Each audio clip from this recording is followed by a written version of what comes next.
धर्म के लिए जिया हूं, धर्म के लिए मरूंगा। बहुत ही मस्त, एकदम सरस, अति उत्तम। परंतु ये बातें अक्षय बाबू के मुख पर तो बिल्कुल नहीं सुहाती। नमस्कार, स्वागत है आपका TFI पर, जो है देश का सबसे बड़ा ऑल्टरनेट न्यूज मीडिया पोर्टल, और मैं अनिमेश पांडे आपको अवगत कराऊंगा पृथ्वीराज और इस फिल्म में अक्षय कुमार की असहजता पर, और कैसे इस फिल्म में इनके स्थान पर किसी योग्य अभिनेता के होने पर यह फिल्म कहां से कहां जा सकती थी। तो अविलंब आरंभ करते हैं। हाल ही में डॉक्टर चंद्र प्रकाश द्विवेदी की बहुप्रतीक्षित फिल्म पृथ्वीराज का ट्रेलर सामने आया है।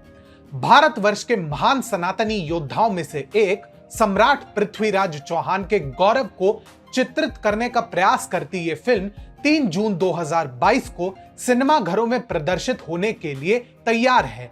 इस फिल्म को डॉक्टर चंद्र प्रकाश द्विवेदी निर्देशित कर रहे हैं, वही डॉक्टर चंद्र प्रकाश द्विवेदी जिन्होंने भारत को चाणक्य, उपनिषद गंगा इत्यादि जैसे बहुमूल्य सीरीज प्रदान किए। इस फिल्म के लिए लोग कितने प्रतीक्षारत थे, इसका अंदाजा आप इसी बात से लगा सकते हैं कि इस फिल्म के ट्रेलर को 6 करोड़ से अधिक व्यूज अब तक YouTube पर मिल चुके हैं। परंतु इस फिल्म से कई लोगों को आपत्ति है, क्योंकि इस फिल्म से ना तो एक ऐतिहासिक फिल्म का आभास हो रहा है, और दूसरा इस फिल्म की कास्टिंग पर भी अनेक प्रश्न उठाए जा रहे हैं। वो कैसे? असल में पृथ्वीराज की शीर्षक भूमिका में है अक्षय कुमार, जो सम्राट पृथ्वीराज चौहान के शौर्य गाथा को सिल्वर स्क्रीन पर आत्मसात करेंगे। तो इसमें समस्या क्या है? समस्या सम्राट पृथ्वीराज चौहान के व्यक्तित्व और अक्षय कुमार में है, जिसमें आकाश पाताल का अंतर है। तो इसमें गलत कास्टिंग से क्या वास्ता?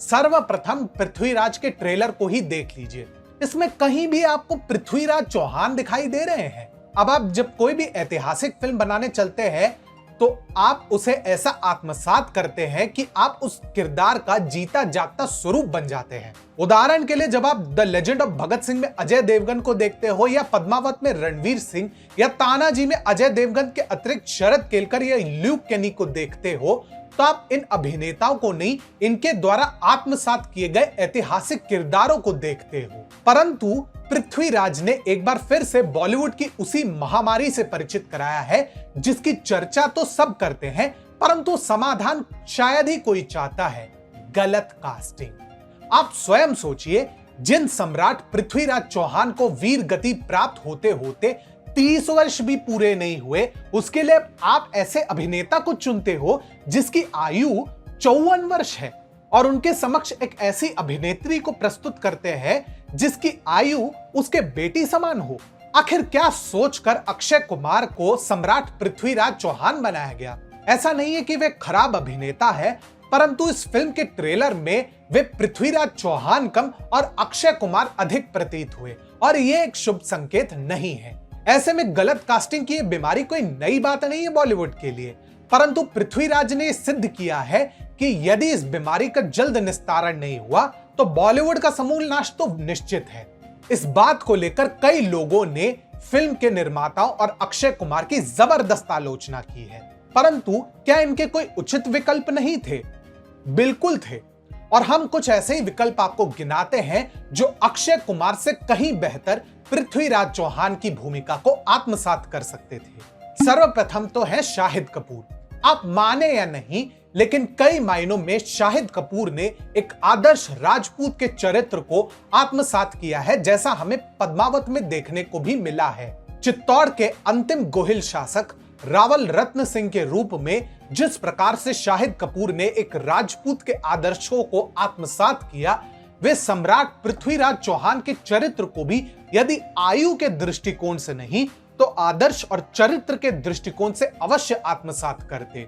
और जैसा कि पद्मावत में उन्होंने कहा था, चिंता को तलवार की नोक पे रखे वो राजपूत, रेत की नाव लेकर समंदर से शर्त लगाए वो राजपूत, और जिसका सर कटे फिर भी धड़ दुश्मन से लड़ता रहे वो राजपूत। अब दूसरा विकल्प है विकी कौशल। अगर पृथ्वीराज चौहान के रोल में ही किसी को चुनना था तो विकी कौशल कौन से बुरे थे भाई?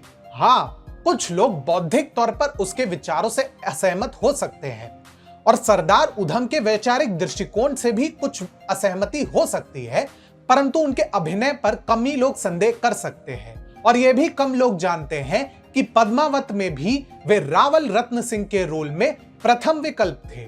यह अलग बात है कि दीपिका पादुकोण के घमंड के आगे निर्देशक संजय लीला भंसाली को झुकना पड़ा था, क्योंकि महोदया अपने से तुच्छ एक्टर के साथ काम नहीं करना चाहती थी।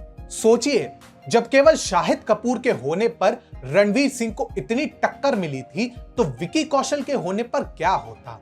और यदि विकी कौशल पृथ्वीराज चौहान के रूप में होते तो सिल्वर स्क्रीन पर क्या आग लगती। क्या बात है सर, क्या बात है सर। तीसरे विकल्प हो सकते थे सुशांत सिंह राजपूत। एक और नाम भी है जिसपे लोग चकित हो सकते हैं, परंतु यदि वे जीवित होते और उन्हें यह अवसर मिलता तो वे भी विकी कौशल की भांति सिल्वर स्क्रीन पर आग लगा सकते थे और सम्राट पृथ्वीराज चौहान की शौर्य गाथा को संपूर्ण न्याय दे सकते थे। हम बात कर रहे हैं सुशांत सिंह राजपूत की। यदि आप सोच रहे हैं कि यह संभव कैसे है, तो स्मरण कीजिए 2016 की उस अभूतपूर्व film MS Dhoni the untold story को, जिसकी सक्सेस के पीछे एक महत्वपूर्ण कारण थे स्वयं सुशांत सिंह राजपूत, जिन्होंने न केवल इस प्रतिभाशाली क्रिकेटर को आत्मसात किया, अपितु हमें इस बात पर विवश कर दिया कि हम सिल्वर स्क्रीन पर सुशांत को नहीं अपितु महेंद्र सिंह धोनी का ही एक अलग रूप देख रहे हैं।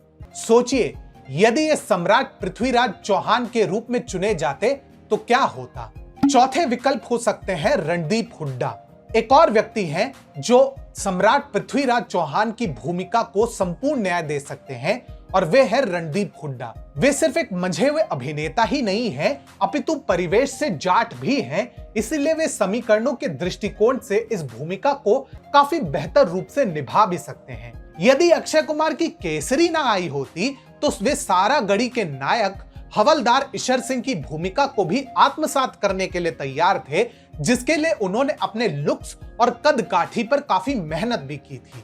उन्हें हाल ही में अमरवीर क्रांतिकारी विनायक दामोदर सावरकर की भूमिका को आत्मसात करने के लिए भी चुना गया है। ऐसे में वे पृथ्वीराज चौहान की भूमिका हेतु कितना परिश्रम करते, आप सभी भली भांति परिचित हैं। पांचवा विकल्प हो सकते हैं विद्युत जामवाल। कहते हैं कि पृथ्वीराज केवल वीर ही नहीं अपितु हृष्ट पुष्ट एवं हर प्रकार की युद्ध कला में कुशल थे। कई सोशल मीडिया यूजर्स का यह भी मानना है कि यदि विद्युत जामवाल जैसे अभिनेता पृथ्वीराज के रूप में चुने जाते तो इस फिल्म के मायने ही कुछ और होते। अब कहीं ना कहीं उन यूजर्स ने विद्युत की युद्ध कला यानी मार्शल आर्ट्स में योग्यता को ध्यान में रखते हुए अवश्य सोचा होगा, और वे अभिनय में भी उतने बुरे नहीं हैं जैसे उन्होंने फोर्स से लेकर खुदा हाफिज तक में अपनी योग्यता को सिद्ध करके दिखाया है। आवश्यकता तो है बस सही अवसर की, जो शायद यहाँ पर उनके हाथ से फिसल गई। कहीं ना कहीं पृथ्वीराज में अक्षय कुमार के रूप में एक गलत विकल्प चुनकर डॉक्टर चंद्र प्रकाश द्विवेदी ने अपने बहुप्रतीक्षित प्रोजेक्ट की प्रतिष्ठा दांव पर अवश्य लगाई है।